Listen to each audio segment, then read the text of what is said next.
Hello students, welcome to ASUG, आपका अपना YouTube channel the English owl. आज की क्लास में हम इंग्लिश टीचिंग एप्टीट्यूड कवर करने वाले हैं। आज की है क्लास 2 और इसमें हम 50 मोस्ट इंपॉर्टेंट क्वेश्चंस कवर करने वाले हैं टीचिंग एप्टीट्यूड के, जो आपके एग्जाम पॉइंट ऑफ व्यू से बहुत ही ज्यादा इंपॉर्टेंट है स्टूडेंट। ठीक है स्टूडेंट्स, चलो फर्स्ट क्वेश्चन की तरफ चलते हैं। What does the term pedagogy refer to in the context of teaching? Classroom management teaching techniques में, the art and the science of teaching, या assessment strategies, या teacher parent communication methods? Pedagogy किस चीज को रेफर करता है वो बताइए स्टूडेंट्स। पेडागोजी किस चीज को रेफर करता है? पेडागोजी का मीनिंग क्या होता है? क्लासरूम में मैनेज करना सारी टेक्निक्स को। Art and science of learning में आता है ये। It is a type of technique that refers to all the techniques जो हम किसी टीचिंग में करते हैं। तो इसमें बेसिकली आर्ट और साइंस के बारे में बताया जाता है। तो ऑप्शन बी करेक्ट होगा स्टूडेंट्स। असेसमेंट स्ट्रैटेजीज पेडागोजी में नहीं आता, ना ही टीचर पेरेंट कम्युनिकेशन मेथड्स आएंगे पेडागोजी में, ना ही क्लासरूम मैनेजमेंट टेक्निक्स आएंगी। क्या आएगा? The art of science and learning. Second question देखते हैं। In the teaching learning process which role involves the teacher presenting information and the content to students? मतलब कौन से रोल में टीचिंग लर्निंग प्रोसेस हो रहा होता है और टीचर अपनी इंफॉर्मेशन को प्रेजेंट करता है स्टूडेंट के आगे? क्या वो एक फैसिलिटेटर होगा? नहीं। क्या वो एक मेंटोर होगा? नहीं। वो होगा इंस्ट्रक्टर। जो टीचर है वो अपनी इंफॉर्मेशन को इंस्ट्रक्ट कर रहा है स्टूडेंट के आगे, और स्टूडेंट इंफॉर्मेशन को सीख रहा है, अच्छे बेटर वे में लर्न कर रहा है। तो वो टीचर क्या कहलाएगा? एक इंस्ट्रक्टर। ठीक है स्टूडेंट्स, ऑप्शन सी करेक्ट होगा स्टूडेंट्स। चलो नेक्स्ट क्वेश्चन देखते हैं। A teacher who believes in student-centered learning is likely to, एक टीचर जो स्टूडेंट सेंटर लर्निंग में बिलीव करता है कि एक ही स्टूडेंट पे सारा फोकस करना है हमें टीचिंग करते वक्त, तो उस टीचर को हम क्या बोलेंगे? Focus slowly on traditional lectures, use authoritative teaching methods use करेगा, वो इंकरेज करेगा एक्टिव स्टूडेंट पार्टिसिपेशन, या रिलाई करेगा और रोट लर्निंग मेमोराइजेशन पे, मतलब वो रट रहा है चीजों को, रोट लर्निंग कर रहा है, उस पर रिलाई करेगा, या वो ट्रेडिशनल लेक्चर्स पे फोकस करेगा, या उसका एक अथॉरिटेटिव एक ठोस टीचिंग मेथड वो अडॉप्ट करेगा, या वो इंकरेज करेगा कि बहुत सारे स्टूडेंट्स इसमें पार्टिसिपेट करें। सोचो स्टूडेंट्स इस क्वेश्चन के बारे में क्या होगा आंसर। क्वेश्चन नंबर 3 ये होगा कि वो इंकरेज करेगा कि एक्टिव स्टूडेंट पार्टिसिपेशन हो सके। अथॉरिटेटिव में मैंने बोला नेगेटिव कोई भी स्टेटमेंट आपको देखने को मिले वो नहीं आएगा। स्टूडेंट सेंटर्ड में वो इंकरेज करेगा कि वो स्टूडेंट आके पार्टिसिपेट करे। जो स्टूडेंट आइसोलेटेड फील कर रहा है, जो स्टूडेंट फील कर रहा है कि मैं क्लास में पार्ट क्यों लूं, वो डरा सा है, इंट्रोवर्ट है थोड़ा, तो उसकी पार्टिसिपेशन को इंकरेज करने के लिए स्टूडेंट सेंटर लर्निंग प्रोसेस होता है। ठीक है स्टूडेंट्स, चलो नेक्स्ट क्वेश्चन देखो। What is the primary purpose of formative assessment? Formative assessment होता है जब हम स्टूडेंट की असेसमेंट कर रहे हैं, टाइम टू टाइम उससे क्वेश्चंस पूछ रहे हैं, उसके टेस्ट ले रहे हैं, उसकी असेसमेंट कर रहे हैं, ये होता है फॉर्मेटिव असेसमेंट। बार बार हम बच्चों से क्वेश्चंस पूछ रहे होते हैं ना, उसमें हम असाइन करते हैं स्टूडेंट्स को ग्रेड्स, या हम ओवरऑल कोर्स कंटेंट को इवैल्यूएट करते हैं, उसको ग्रेड्स देते हैं टाइम टू टाइम, या हम पूरे कोर्स कंटेंट को इवैल्यूएट करने की कोशिश करते हैं, या हम मॉनिटर करते हैं स्टूडेंट लर्निंग को एंड प्रोवाइड करते हैं स्टूडेंट को फीडबैक, या हम प्रिपेयर करते हैं स्टूडेंट्स को स्टैंडर्डाइज्ड टेस्ट के लिए। ठीक है, मतलब एक स्टैंडर्ड टेस्ट के लिए स्टूडेंट को, एक अच्छे टेस्ट के लिए, एक अच्छे क्वेश्चन आए उसके लिए हम स्टूडेंट को प्रिपेयर करते हैं। सोचो बच्चों इस क्वेश्चन के बारे में क्या होगा आंसर। क्वेश्चन नंबर 4 है ये होगा, हम मॉनिटर करते हैं स्टूडेंट लर्निंग एंड उसको हम एक फीडबैक प्रोवाइड करने की कोशिश करते हैं। स्टैंडर्ड टेस्ट भी नहीं हो सकता, ना ही उस टाइम पे हम ग्रेड्स तो असाइन करते हैं, पर हम ओवरऑल लर्निंग को देखते हैं और फीडबैक प्रोवाइड करते हैं। तो ऑप्शन सी करेक्ट होगा। ठीक है, ओवरऑल कोर्स कंटेंट ही ओवरऑल लर्निंग को देखते हैं और उसे स्टूडेंट को एक फीडबैक प्रोवाइड करते हैं। ठीक है, नेक्स्ट 5th क्वेश्चन की तरफ चलो। इंक्लूसिव एजुकेशन, इंक्लूसिव मतलब जो एक टाइम पे हो रही है, इंक्लूसिव है, इंक्लूसिव इन मतलब अंदर हो रही है, एक पर्टिकुलर एरिया में जो एजुकेशन हो रही है। ठीक है, वो क्या एम करती है? वो एम करती है सेपरेट करने को स्टूडेंट्स जिनकी स्पेशल नीड्स हैं। ठीक है, जो स्टूडेंट्स थोड़े डिसेबल्ड होते हैं उनको सेपरेट करने, या वो प्रमोट करती है कंपटीशन स्टूडेंट्स के अंदर, या वो प्रोवाइड करती है इक्वल एजुकेशन अपॉर्चुनिटीज स्टूडेंट्स को, ठीक है, रिगार्डलेस ऑफ देयर एबिलिटीज। क्या वो स्ट्रीमलाइन करती है करिकुलम को और हाई अचीवर्स के अंदर कैटर करने के लिए पूरी, देखो यहाँ पे है पहले ऑप्शन क्या है, सेपरेट करती है स्टूडेंट्स को जो जिनके पास स्पेशल नीड्स हैं। क्या ये तो हो ही नहीं सकता ना, क्यों हमें सेपरेट करना बच्चों को, एक बच्चे को दूसरे बच्चे से हम क्यों सेपरेट करेंगे, ये तो नेगेटिव हो गया। प्रमोट करना कंपटीशन को स्टूडेंट्स, ये इंक्लूसिव एजुकेशन नहीं करेगा, ये एक्सक्लूसिव एजुकेशन करेगा, ठीक है। प्रोवाइड करना एजुकेशनल अपॉर्चुनिटीज, सारे स्टूडेंट्स को एजुकेशनल अपॉर्चुनिटीज प्रोवाइड कर रहे हैं और उनकी एबिलिटीज के अलावा, मतलब एक बच्चा अगर कमजोर भी है तो उसको भी उतनी ही हमें एजुकेशन देनी पड़ेगी, उतना ही उस पर ध्यान देना पड़ेगा हमें, है ना। ये करता है इंक्लूसिव एजुकेशन। स्ट्रीमलाइन करिकुलम में हाई अचीवर्स ये भी नहीं हो सकता। क्या करेगा एक्सक्लूसिव एजुकेशन, प्रोवाइड करेगा एजुकेशन सब बच्चों को रिगार्डलेस ऑफ देयर एबिलिटीज, ठीक है। नेक्स्ट क्वेश्चन देखो, blooms taxonomy categorizes cognitive skills how many levels into how many levels। cognitive skills मतलब जो skills self reliance के लिए होती है, self awareness प्रोवाइड करने के लिए जो skills होती है, ठीक है, वो कितनी है। अगर आप देखो बच्चों तो आपको देखने को मिलेगा कि cognitive skills क्या क्या होती हैं।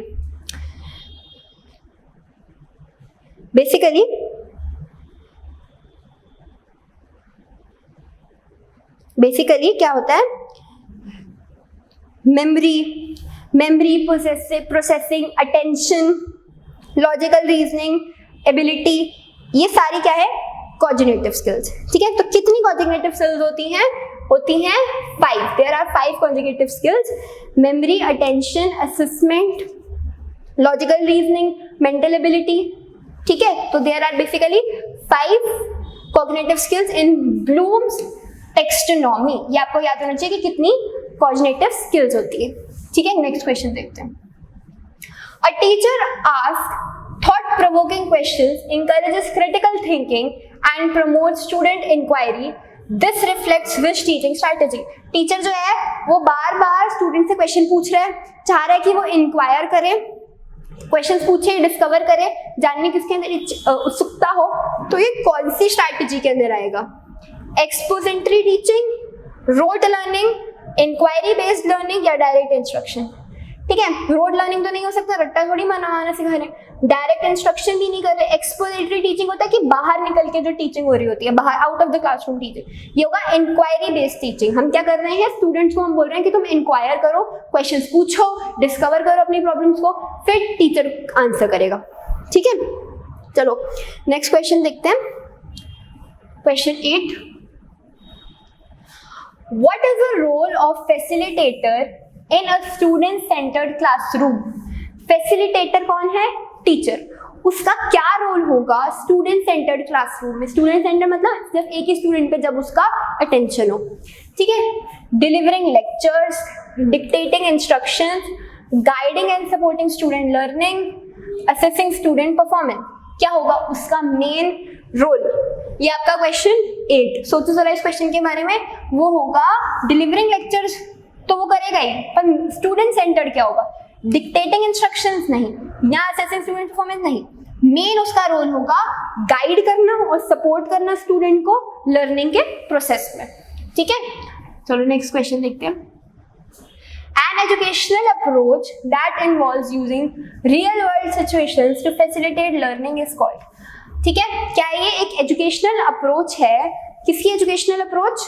टीचर की एजुकेशनल अप्रोच, जिसमें रियल वर्ल्ड सिचुएशन के साथ हम लर्निंग को एक्वायर कर रहे हैं। तो क्या आएगा उसमें? एब्स्ट्रैक्ट लर्निंग आएगी? नहीं। रोड लर्निंग आएगी? नहीं। थ्योरेटिकल लर्निंग आएगी? थ्योरेटिकल लर्निंग भी नहीं आएगी बच्चों। कॉन्क्रीट लर्निंग, कॉन्क्रीट आती है जिसमें हम रियल वर्ल्ड की सिचुएशंस के साथ, बहुत सारे एग्जांपल्स के साथ बच्चों को पढ़ाती है टीचर जो। ठीक है बच्चों, नेक्स्ट क्वेश्चन देखो। Which educational theorist is associated with the concept of zone of proximal development? Proximal मतलब दूरी, एक तरीके का डिस्टेंस डेवलप होता है। तो उस रोल को, उस जोन को किसने दिया था? किस थ्योरिसिस्ट ने दिया था? ये दिया था आपका, बताओ बच्चों, कोशिश करो जानने की। ये दिया था आपका जीन पैगडेट्स ने नहीं दिया था, ना ही बीएफ स्किनर ने दिया था, ना ही एरिक एरिक्सन ने दिया था, ये दिया था लेव वेगिस्टकॉइन ने, ठीक है। तो ये थ्योरिसिस्ट था, एक एजुकेशनल थ्योरिसिस्ट, जिसने जोन ऑफ प्रॉक्सिमल डेवलपमेंट के बारे में बताया था, लेव वेगिस्टकॉइन, ठीक है। चलो बच्चों नेक्स्ट क्वेश्चन देखते हैं। A teacher who adapts teaching methods to accommodate the diverse learning needs of students is practicing. वो क्या कर रहा है, एक टीचर चाहता है बहुत सारे टीचिंग मेथड्स को अडॉप्ट करता है ताकि डाइवर्स लर्निंग हो सके, सारे स्टूडेंट्स आके उससे पढ़े, ठीक है। तो वो क्या मेथड को अडॉप्ट कर रहे हैं, differentiated instruction, standard teaching, rote memorisation या एक्सपोजिटरी टीचिंग। क्या आएगा बच्चों, एक्सपोजिटरी मतलब जो बाहर निकल के एक टीचिंग हो रही है, ठीक है। और डिफरेंशिएशन इंस्ट्रक्शन मतलब एक इंस्ट्रक्शन और दूसरे इंस्ट्रक्शन में डिफरेंशिएशन हो रहा है, ठीक है। या स्टैंडर्डाइज टीचिंग हो रही है, जो बच्चे थोड़े रिच है उनको ज्यादा समझा जा रहा है, जो कम है उनको कम समझा जा रहा है। रोट मेमोराइजेशन किसको प्रमोट करेगा, वो यहाँ पे आगे वो प्रमोट करेगा डिफरेंशिएटेड इंस्ट्रक्शन को, ठीक है। वो क्या कर रहा है, डिफरेंट मेथड्स को अडॉप्ट कर रहा है ताकि जिस बच्चे की जैसी एबिलिटी है वो वैसे पढ़ाई कर सके, ठीक है। हर बच्चे की एबिलिटी के हिसाब से डिफरेंशिएशन मेथड्स को वो अडॉप्ट कर रहा है, ठीक है। डिफरेंशिएटेड इंस्ट्रक्शन कर रहा है, ठीक है। नेक्स्ट क्वेश्चन देखो। In the context of teaching, what is metacognition? Cognition का मतलब मैंने आपको भी बताया था ना, cognition का मतलब होता है सेल्फ रियलाइजेशन, सेल्फ अवेयरनेस होनी किसी चीज की, ठीक है। ये आएगा मेमोराइजेशन ऑफ फैक्ट्स, फैक्ट्स को मेमोराइज करना, ability to understand and control one's own cognitive processes, rote learning, the use of technology in education. तो मेटाकॉग्निशन के कंटेक्स्ट में, टीचिंग के कंटेक्स्ट में क्या आना चाहिए, ये है आपका 12th क्वेश्चन। इसका आंसर होगा B, the ability to understand and controls one cognitive processes. मतलब हम एक बच्चे को खुद की अवेयरनेस होनी चाहिए, खुद का पता होना चाहिए, खुद की सेल्फ रियलाइजेशन होनी चाहिए, सेल्फ स्टडी करनी आनी चाहिए ताकि वो अपने कॉग्निटिव प्रोसेसेस को एनालाइज कर सके, ठीक है बच्चों। चलो नेक्स्ट क्वेश्चन देखो। The Socratic method is characterized by, Socratic method को किसने कैरेक्टराइज करा है, उसकी कैरेक्टराइजेशन क्या है, lecturing to students, encouraging rote memorization, या engaging students in dialogue and critical thinking, या promoting group discussions। तो Socratic method में क्या आता है, Socratic method में आता है बच्चों engaging students in dialogue and critical thinking। students को बोलो कि तुम सोचो और dialogue दो, बोलो भी, सोच के बोलो, ठीक है, और अपने कॉन्सेप्ट को समझो, ठीक है। Next question. The term andragogy refers to the art and science of teaching children, teaching adults, assessing students या classroom management. Andragogy term science और आर्ट से रिलेटेड है, वो क्या रेफर करता है, वो रेफर करता है बच्चों आपका टीचिंग एडल्ट्स। एंड्रा एडल्ट आ रहा है ना यहाँ पे, तो वो एडल्ट्स को टीच करने से रेफर करता है science and art. Next question देखते हैं। What is the purpose of authentic assessment? Authentic assessment का क्या पर्पस है, इवैल्यूएट करना स्टूडेंट्स को और रोट मेमोराइजेशन स्किल्स, ठीक है, उनकी रोट मेमोराइजेशन स्किल्स पे, उनकी रटने की क्षमता पर उनको एनालाइज करना, या मेजर करना स्टूडेंट्स के स्टैंडर्डाइज्ड टेस्ट परफॉर्मेंस, या assessing students understanding in real world context, या comparing student scores with their peers. तो ऑथेंटिक असेसमेंट में क्या आता है बच्चों, ऑथेंटिक असेसमेंट में आता है आपका assessing students understanding in the real world context. Real world के कंटेक्स्ट में रियल वर्ल्ड के एग्जांपल्स लेके बच्चे को अंडरस्टैंड करवाना, वो आता है Socratic method of teaching. Next question देखते हैं, question 16। Which teaching strategy encourages students to actively construct their own understanding of concepts? कौन सी ऐसी टीचिंग स्ट्रैटेजी है जिसमें बच्चे को क्या कहा जाता है कि तुम अपने खुद के कॉन्सेप्ट्स बनाओ, रियल वर्ल्ड एग्जांपल्स को लेके तो अपने खुद के कॉन्सेप्ट्स बनाओ और अंडरस्टैंड करो स्टूडेंट्स को। बिहेवियरिज्म, डायरेक्ट इंस्ट्रक्शन, कंस्ट्रक्टिविज्म या एक्सप्लोरेटरी टीचिंग। क्या आएगा इसमें बच्चों, इसमें आएगा आपका कंस्ट्रक्टिविज्म। कंस्ट्रक्टिविज्म मतलब अपने खुद के कॉन्सेप्ट्स को कंस्ट्रक्ट करना और उनको फिर इवैल्यूएट भी करना, ठीक है, उनको समझना। नेक्स्ट क्वेश्चन देखते हैं। In classroom management what does positive reinforcement involve? Positive reinforcement मतलब पॉजिटिव इम्पैक्ट देना टीचिंग पे, पॉजिटिव चीजों को रीइंफोर्स करना, आंसर करना हर चीज का करेक्टली। तो वो क्या इन्वॉल्व करता है? Giving rewards for desirable behaviour, ignoring undesirable behaviour, punishing students for misbehaviour या एलिमिनेटिंग ऑल रिवॉर्ड्स। इसमें क्या क्या आएगा? पॉजिटिव रीइंफोर्समेंट में आएगा आपका A, giving rewards for desirable behaviour, जो बच्चा अच्छे से बिहेव कर रहा है, जो अच्छे मार्क्स ला रहा है, उनको रिवॉर्ड्स देना। तो ये आएगा आपका पॉजिटिव रीइंफोर्समेंट में, उनको रिवॉर्ड्स देना, उनको शाबाशी देना basically. Next question, a teacher uses Bloom's taxonomy के बारे में मैंने पढ़ा था ना, जो एक बंदे ने दिया है, नाम भी पढ़ा था उसका, जिसने कॉग्निटिव स्किल्स बताई हैं, 5 कॉग्निटिव स्किल्स। ठीक है, ब्लूम टैक्सोनॉमी में 5 कॉग्निटिव स्किल्स आती है। ठीक है, Bloom taxonomy to design lessons is focusing on, किस पे फोकस करेगा वो? क्लासरूम मैनेजमेंट, असेसमेंट मेथड्स या कॉग्निटिव लर्निंग ऑब्जेक्टिव्स या बिहेवियर लर्निंग ऑब्जेक्टिव्स। क्या आएगा बच्चों इस पर? Cognitive learning objectives. कॉग्निटिव मतलब self awareness, self analysis, self study में आता है ये लर्निंग ऑब्जेक्टिव्स आपके। ब्लूम्स टैक्सोनॉमी में हम यही बताते हैं। ठीक है बच्चों, चलो नेक्स्ट क्वेश्चन देखते हैं। 19. What is the key concept in the social learning theory proposed by Albert Bandura? Albert Bandura ने एक सोशल लर्निंग थ्योरी प्रपोज करी थी। उसका मेन की कॉन्सेप्ट क्या है? कंडीशनिंग है, मॉडलिंग एंड ऑब्जर्वेशन है, रीइंफोर्समेंट है या सेल्फ एक्चुअलाइजेशन है। क्या आएगा बच्चों इसमें?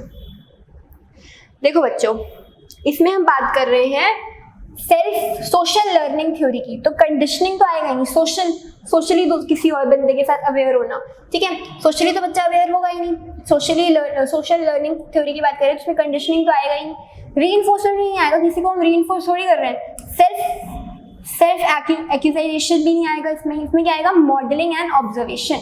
हम क्या कर रहे हैं? हम सोशल लर्निंग थ्योरी से ऑब्जर्व कर रहे हैं चीजों को on the basis of real life examples. ठीक है, चलो आगे बढ़ते हैं।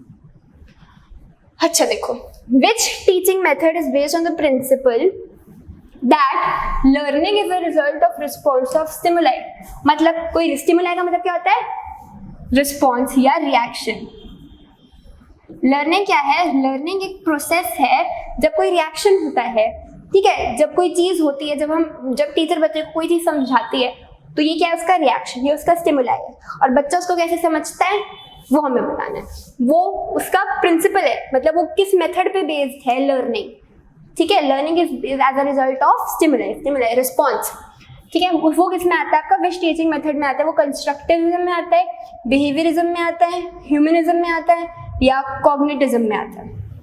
सोचो बच्चों, ये आता है आपका बिहेवियरिज्म में, कि कैसे टीचर ने रिस्पॉन्ड करा, अपना स्टिमुलाई दिया और कैसे फिर बच्चे ने बिहेव करा, कैसे फिर बच्चे ने समझा, स्टूडेंट ने समझा। Next question, which type of assessment measures a students ability? कौन सा असेसमेंट एक स्टूडेंट की एबिलिटी को मेजर करेगा? To perform a specific task और टू डेमोन्स्ट्रेट अ स्किल। मतलब कोई बच्चा अगर एक स्किल अपनी डेमोन्स्ट्रेट करे, जैसे डांसिंग स्किल बोल सकते हैं, सिंगिंग स्किल बोल सकते हैं, तो कौन सी स्टूडेंट की एबिलिटी को कैसे हम मेजर करेंगे? ठीक है, कौन से असेसमेंट में हम स्टूडेंट की एबिलिटी को मेजर करेंगे? To perform a specific task और डेमोन्स्ट्रेट अ स्किल। जब एक बच्चा कोई टास्क परफॉर्म कर रहा है तो किस एबिलिटी के बेसिस पे हम उसकी स्किल को मेजर करेंगे? उसकी एबिलिटी को हम कैसे मेजर करेंगे? वो किस टाइप ऑफ असेसमेंट में आएगा? Formative assessment, summative assessment, non refer. ये असेसमेंट्स मैंने आपको पहले भी बताया था क्या होता है। फॉर्मेटिव होता है कि बार बार बच्चे से क्वेश्चन पूछना, उसकी असेसमेंट करना। समेटिव टेस्ट लेके असेसमेंट करना। क्राइटेरिया बेस्ड होता है, जैसे हमारे हाफ ईयरली एग्जाम्स होते हैं, पहले पीरियोडिक एग्जाम होते हैं, तो एक क्राइटेरिया जो स्कूल ने सेटअप करा है उसके बेसिस पे जो एग्जाम्स होते हैं। ठीक है बच्चों, तो एक क्राइटेरिया के बेसिस पर हम स्टूडेंट की एबिलिटी को, अगर वो कोई स्किल डेमोन्स्ट्रेट कर रहा है तो कैसे मेजर करेंगे स्टूडेंट की एबिलिटी को? क्राइटेरिया बेस्ड असेसमेंट में। ठीक है, ऑप्शन डी करेक्ट होगा बच्चों। According to Erik Erikson's stages of psychology development, which stage corresponds to the school age years? School age years से कौन सा स्टेज correspond करता है एरिक इक्स्टन की साइकोलॉजिकल डेवलपमेंट के हिसाब से। ठीक है बच्चों, ये ट्रस्ट वर्सेस मिसट्रस्ट भी नहीं है, एंटोनॉमी वर्सेस शेम एंड डाउट भी नहीं है, इनिशिएटिव वर्सेस गिल्ट भी नहीं है, इंडस्ट्री वर्सेस इंफेरिटी के बारे में बात करी गई है Erik Erikson stages of psychological development में। ठीक है, नेक्स्ट क्वेश्चन देखो, What is the primary goal of cooperative learning? Cooperative मतलब एक ग्रुप लर्निंग, कॉपरेशन के साथ जब पढ़ाई होती है, क्या उसका प्राइमरी गोल है? प्रमोटिंग कंपटीशन अमंग स्टूडेंट्स, या इंकरेजिंग इंडिविजुअल अचीवमेंट, या fostering collaboration and mutual support, या delivering content through lectures. Promote करना कंपटीशन स्टूडेंट्स के अंदर, इंकरेज करना कि वो अचीवमेंट को ला सके, फोस्टरिंग करना कोलैबोरेशन, म्यूचुअल सपोर्ट के साथ कोलैबोरेशन हो रही है, डिलीवरिंग करना अपना कंटेंट को थ्रू लेक्चर्स। तो एक ग्रुप टीचिंग में क्या क्या आता है? ग्रुप टीचिंग में का प्राइमरी गोल है fostering collaboration and mutual support, कि कैसे ग्रुप में सारे बच्चे म्यूचुअल सपोर्ट में रह रहे हैं, कोलैबोरेशन में रह रहे हैं, एक साथ में जुड़े हुए हैं। ठीक है, कंपटीशन नहीं, इंकरेजिंग इंडिविजुअल अचीवमेंट भी नहीं, डिलीवरिंग कंटेंट थ्रू लेक्चर्स भी नहीं, fostering collaboration and mutual support, ये मेन ऑब्जेक्टिव होगा। चलो, a teacher who uses storytelling, role playing and hands-on activities in the classroom is likely following which instructional approach? अगर एक teacher story telling का use कर रही है, रोल प्ले करा रही है बच्चों को, एक्टिविटीज करा रही है और टीचिंग को इफेक्टिव बना रही है, तो वो कौन सा इंस्ट्रक्शनल अप्रोच यूज कर रही है? Direct instruction, behaviourism, experimental learning या रूट लर्निंग? कौन सा मेथड वो यूज कर रही है? वो यूज कर रही है आपका एक्सपेरिमेंटल लर्निंग।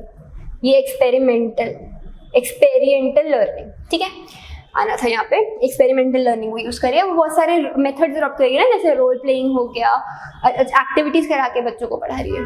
ठीक है, डायरेक्ट तो आ नहीं सकता, बिहेवियरिज्म भी आ नहीं सकता, रट्टा भी नहीं बनवा रही है बच्चों को, वो एक्सपेरिमेंट्स का यूज कर रही है, रोल प्ले करवा रही है, एक्टिविटीज करवा रही है ना। नेक्स्ट क्वेश्चन देखो, in the context of classroom communication what is non verbal communication? ठीक है, क्लासरूम कम्युनिकेशन में नॉन वर्बल कम्युनिकेशन क्या होता है? एक्शंस के थ्रू बात करना, मैसेजेस के थ्रू बात करना होता है नॉन वर्बल कम्युनिकेशन। बताइए आपको। The use of written notes and messages, communication through technology, communication using only spoken words, communication using gestures, body language and facial expression. क्या आएगा बच्चों इसमें? मैंने बता ही दिया आपको, ये होगा इसका मेन। हम कम्युनिकेशन कर रहे हैं, जेस्चर्स का यूज कर रहे हैं, बॉडी लैंग्वेज का यूज कर रहे हैं, फेशियल एक्सप्रेशंस का यूज करके जब टीचर पढ़ा रही है तो उसको क्या बोलेंगे हम? Non verbal communication. ठीक है बच्चों, नेक्स्ट देखते हैं। According to Maslow's hierarchy of needs, which category represents the highest level of human needs? Maslow's hierarchy of needs में कौन सी कैटेगरी हाईएस्ट लेवल को रिप्रेजेंट करेगी? Psychological needs, safety needs, love and belongingness needs, या self actualisation needs? क्या आएगा बच्चों इसमें? क्वेश्चन 26 है ये। देखो, मैस्लोज हायरार्की ऑफ नीड्स में आपकी ये सारी नीड्स आती हैं, ठीक है, लेकिन सबसे हाईएस्ट आएगा आपका सेल्फ एक्चुअलाइजेशन नीड्स, कि सबसे पहले बच्चे को पता हो कि उसे क्या पढ़ना है, उसका किसमें इंटरेस्ट है, तो सबसे पहले ऊपर ये आएगा। फिर आएगा आपका साइकोलॉजिकल नीड्स, फिर सेफ्टी नीड्स, फिर लव एंड बिलोंगिंगनेस नीड्स। सबसे पहले आएगा self actualisation needs. Next question देखो, ठीक है। Which learning theory emphasise the role of internal mental process in learning? Behaviourism, cognitivism, constructivism या ह्यूमनिज्म? कौन सा लर्निंग थ्योरी एम्फसाइज करता है इंटरनल मेंटल प्रोसेस को लर्निंग में? मेंटली क्या उसका ग्रोथ होगा, कैसे ग्रोथ होगा, मेंटली की बात हो रही है यहाँ पे।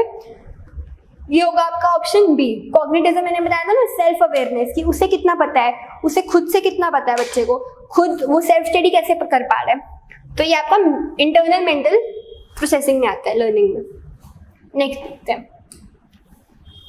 The concept of multiple intelligences was proposed by, ये कॉन्सेप्ट किसने प्रपोज किया था? हॉवर्ड गार्डनियर ने, इब्राहिम मास्लो ने, एरिक एरिक्सन ने या B.F. स्किनर ने? ये मेथड प्रपोज किया था आपका हॉवर्ड गार्डनियर ने, ठीक है। A is the correct option. Next बढ़ते हैं। A teacher who adapts their teaching to match the learning style of each student is applying differentiated instruction method, behaviourism, expository teaching या direct instruction. Basically वो adopt कर रहा है differentiated instruction. एक अलग अलग बच्चे के हिसाब से अलग अलग मेथड वो अडॉप्ट करे। वीक बच्चे के लिए स्लो जा रहा है, स्लोली पढ़ा रहा है, जो थोड़ा ब्रिलियंट बच्चा है या थोड़ा इंटेलिजेंट बच्चा है उसको फास्ट फास्ट पढ़ा रहा है, उसको और क्वेश्चंस प्रैक्टिस करा रहा है। तो ये डिफरेंशिएटेड इंस्ट्रक्शन में आता है, बिहेवियरिज्म में नहीं आता। एक्सपोनेंटरी तो बाहर की टीचिंग हो गई, डायरेक्ट भी किसी को इंस्ट्रक्शन नहीं दे रहा वो, तो ऑप्शन ए करेक्ट है। नेक्स्ट देखो, which term refers to the student's personal belief about their capabilities to successfully perform task? कौन सा टर्म रेफर करता है स्टूडेंट की पर्सनल बिलीफ कि वो अपनी कैपेबिलिटीज के अकॉर्डिंग टास्क को सक्सेसफुली परफॉर्म कर सकता है? Self esteem, self concept, self efficacy या सेल्फ एक्चुअलाइजेशन? इसका आंसर क्या होगा बच्चों? इसका आंसर होगा self efficacy. Self esteem teaching में थोड़ी आएगा, सेल्फ कॉन्सेप्ट तो उसका है ही क्लियर, सेल्फ एक्चुअलाइजेशन भी नहीं पता, एक्चुअल में वो क्या पढ़ा रहा है उसको पता है। सेल्फ एफिकेसी, वो सेल्फ कितना वो एफिशिएंट है किसी भी टॉपिक को पढ़ाने के लिए, वो बताएगा ना ये, ठीक है। नेक्स्ट देखते हैं, the process of helping students to connect new information to existing knowledge is known as. एक स्टूडेंट के पास एग्जिस्टिंग नॉलेज है, उससे कुछ हमने पढ़ाया है, न्यू कॉन्सेप्ट जब पढ़ा रहे हैं, जब वो एग्जिस्टिंग नॉलेज का यूज करके न्यू कॉन्सेप्ट को पढ़ पा रहा है अच्छे से, तो वो कौन सा मेथड होगा? इंक्वायरी बेस्ड लर्निंग, स्कैफोल्डिंग मतलब एक प्रोसेस था फिर आगे और प्रोसेस बढ़ा। इंक्वायरी का मतलब मैं बता चुकी हूँ, डिस्कवर करना चीजों को। डिफरेंशिएशन, एक चीज को दूसरी चीज से डिफरेंशिएट करना। असेसमेंट, असेस करना चीजों को। तो इसमें आपका आएगा स्टूडेंट्स स्कैफोल्डिंग। स्कैफोल्डिंग का मतलब होता है कि तुम्हारे पास एक लेयर है, उसके ऊपर एक एक लेयर्स के बनाते जा रहे हैं ना, हम स्कैक्स बनाते जा रहे हैं, लैडर बनाते जा रहे हैं। तो एक बच्चे को एग्जिस्टिंग कॉन्सेप्ट पता है, बेसिक चीजें पता है, फिर उस बेसिक चीज का यूज करके जब वो अपने कॉन्सेप्ट को डेवलप कर रहा है तो वो होगा स्कैफोल्डिंग। नेक्स्ट क्वेश्चन देखते हैं, The Prägmanuel effect refers to a positive teacher-student relationship, या influence of peers on learning, impact of high expectations on students' performance, या importance of classroom discipline। तो पैगमेनियल इफेक्ट में क्या आता है? पैगमेनियल इफेक्ट का मतलब होता है आपका impact of high expectations on students performance. मतलब स्टूडेंट्स की परफॉर्मेंस इतनी अच्छी हो गई कि हमारी उससे और एक्सपेक्टेशंस बढ़ गई, उसका हम स्टूडेंट की परफॉर्मेंस पे हमने एक अच्छा इम्पैक्ट दिया टीचर ने, ठीक है। तो पैगमेनियल इफेक्ट ये रेफर करता है, याद रखना बच्चों, बहुत ही इंपॉर्टेंट क्वेश्चन है। नेक्स्ट क्वेश्चन देखते हैं, which term refers to the process of understanding and managing one's own emotion and those of others? एक टीचर अपने खुद के इमोशंस को कैसे मैनेज कर रहा है और दूसरे के भी इमोशन को कैसे मैनेज कर रहा है, और टीचर भी, कोई भी स्टूडेंट भी कैसे अपने एक ऐसा प्रोसेस बताना है आपको जिसमें आप अंडरस्टैंड कर रहे हो अपने खुद के इमोशंस को भी और दूसरे के इमोशंस को भी। क्या वो इमोशनल इंटेलिजेंस होगा, क्या वो कॉग्निटिव डेवलपमेंट होगा, या वो सोसाइटल अवेयरनेस होगा, या वो एम्पैथी होगा? क्या होगा बच्चों को? वो आपका होगा इमोशनल इंटेलिजेंस। इमोशनल इंटेलिजेंस का मतलब ही होता है कि अपने इमोशंस को अपना समझना, साथ में दूसरे के इमोशंस को भी समझना। अगर एक टीचर बच्चे के इमोशंस को समझ पाएगा कि उसको क्यों समझ नहीं आ रहा, क्या वो उसकी तबीयत खराब है, उसको समझ नहीं आ रहा इस वजह से, तो वो उसके इमोशंस को समझेगा, उसकी फीलिंग्स को समझेगा, तो ऐसे म्यूचुअल इंटरेक्शन होगा दोनों के बीच में, ठीक है, टीचर और स्टूडेंट के बीच में, ठीक है। नेक्स्ट क्वेश्चन देखते हैं, Which teaching method involves students working in small groups to solve a problem or complete a task? सोचो बच्चों इस क्वेश्चन के बारे में। एक ऐसा टीचिंग मेथड जिसमें स्टूडेंट्स वर्क कर रहे हैं छोटे छोटे ग्रुप्स में और अपनी प्रॉब्लम को सॉल्व कर रहे हैं, ठीक है, और अपने टास्क को कंप्लीट करें। डायरेक्ट इंस्ट्रक्शन हो नहीं सकता, एक्सप्लोरेटरी टीचिंग बाहर हो रही है, जो बिहेवियरिज्म भी नहीं हो सकता। ये है प्रोजेक्ट बेस्ड टीचिंग। हमने एक प्रोजेक्ट बनाया और उससे फिर बच्चों ने लर्निंग करी। बच्चों ने एक प्रोजेक्ट बनाया, ग्रुप में एक प्रोजेक्ट बनाया, प्रॉब्लम को सॉल्व करा, टास्क को कंप्लीट करा और लर्निंग प्रोसेस को अच्छे से करा, ठीक है। नेक्स्ट क्वेश्चन देखो, what does the term assessment for learning AFL emphasize? Assessment for learning का मतलब क्या होता है? Grading students based on standardized test, comparing students performance with their peers, एक स्टूडेंट की परफॉर्मेंस को दूसरे स्टूडेंट के साथ कंपेयर करना, या स्टूडेंट्स की ग्रेडिंग स्टैंडर्डाइज्ड टेस्ट पे स्टूडेंट को ग्रेड करना, using assessments to guide and improve learning, assessments का यूज करना, assessing only at the time of course के टाइम पर ही बच्चे को असेस करना। क्या हुआ इसका आंसर? सोचो, इसका आंसर होगा using assessment to guide and improve learning. बच्चे को असेस करना, फिर अगर उसकी कम मार्क्स आ रहे हैं उसको गाइड करना और उसकी लर्निंग प्रोसेस को कैसे इम्प्रूव करेंगे, ये आता है आपका असेसमेंट फॉर लर्निंग में। नेक्स्ट क्वेश्चन देखते हैं। According to Abraham Maslow, which needs must be met before an individual can focus on high level needs? कौन सी नीड्स को हमें मीट करना चाहिए एक इंडिविजुअल की, ताकि वो हाई लेवल नीड्स पे फोकस कर सके? इब्राहिम मैस्लो के हिसाब से बताना है। साइकोलॉजिकल नीड्स उसकी, मेंटल नीड्स, या लव एंड बिलोंगिंगनेस नीड्स, या सेफ्टी नीड्स, या एस्टीम नीड्स। हमें एक बच्चे की, एक इंडिविजुअल की कौन सी नीड्स पे सबसे पहले फोकस करना चाहिए? ये आपका क्वेश्चन 36 है बच्चों।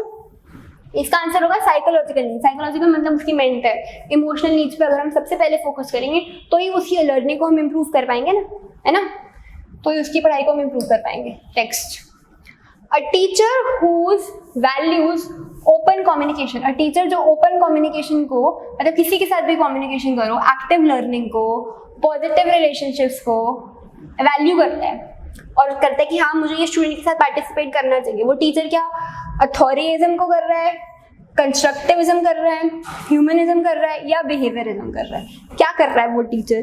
बेसिकली वो टीचर कर रहा है आपका ह्यूमनिज्म, कि वो सब चीज़ों को वैल्यू कर रहा है। ओपन हो रहो कम्युनिकेशन में, एक्टिव लिसनिंग रखो, पॉजिटिव रिलेशनशिप रखो स्टूडेंट के साथ, तो वो ह्यूमनिज्म को वैल्यू कर रहा है। नेक्स्ट क्वेश्चन, हमें 50 क्वेश्चन कंप्लीट करने हैं स्टूडेंट्स, तो ध्यान दें थोड़ा। According to John Dewey, what is the central purpose of education? Education का main central purpose, main focus क्या है?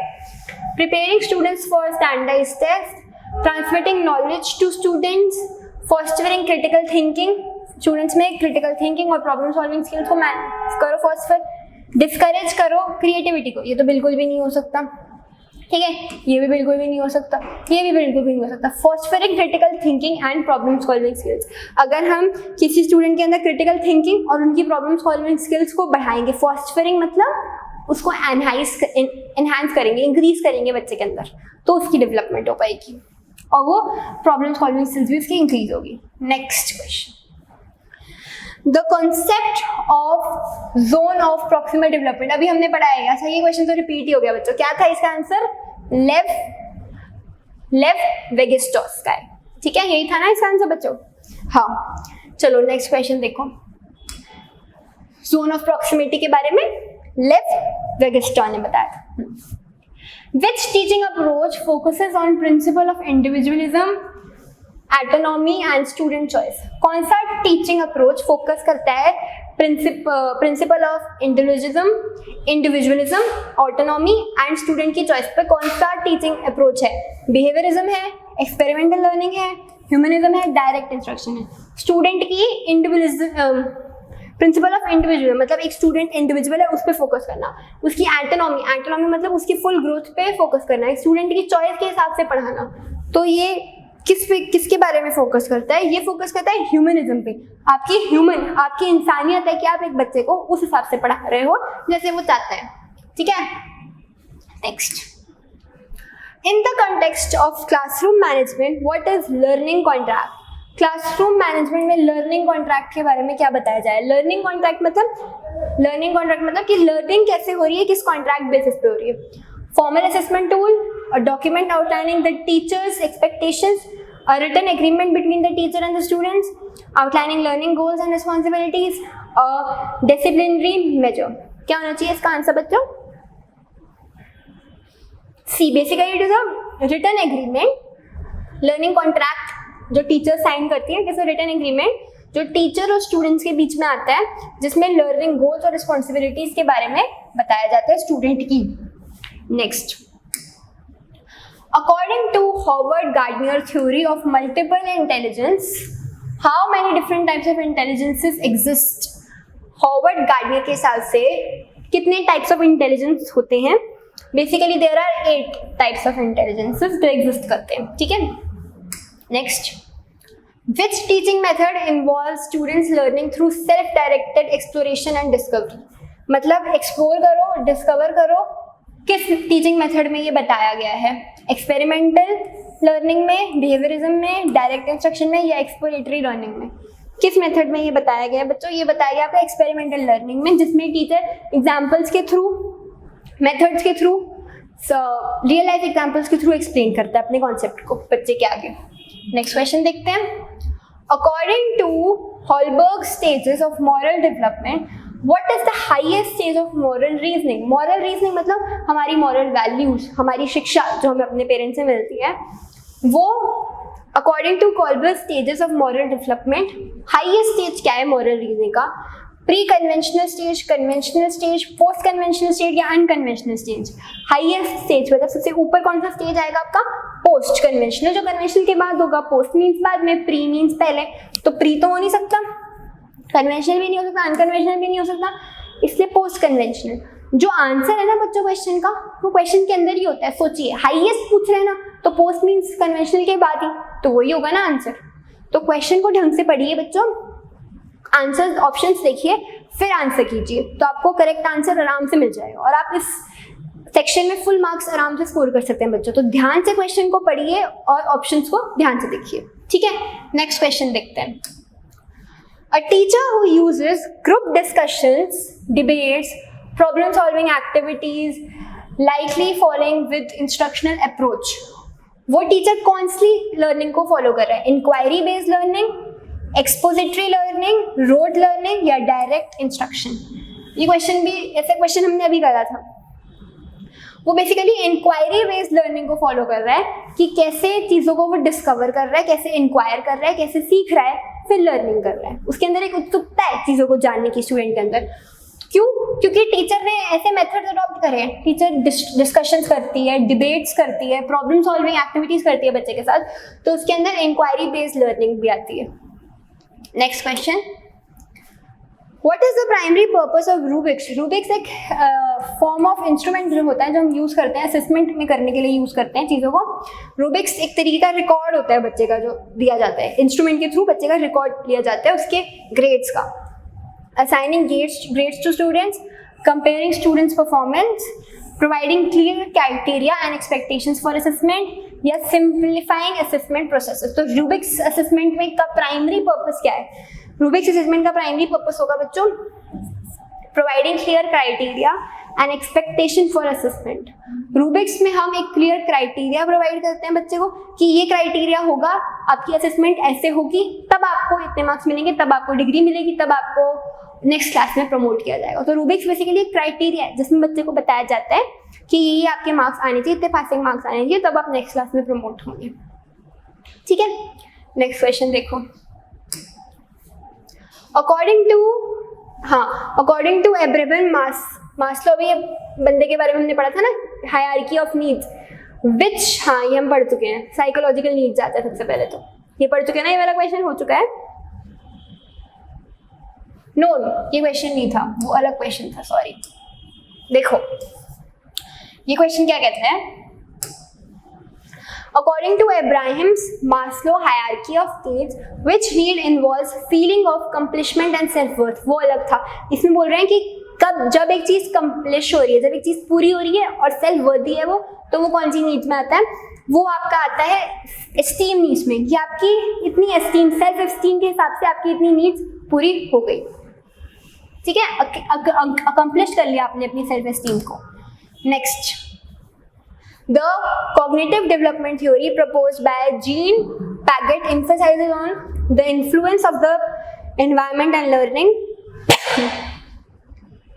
the importance of social interactions in learning, the role of cognitive as a self-awareness, self-study, structures in learning and understanding, the impact of reward and punishments on behavior। तो क्या correct option होगा बच्चों? Cognitive development theory क्या होता है?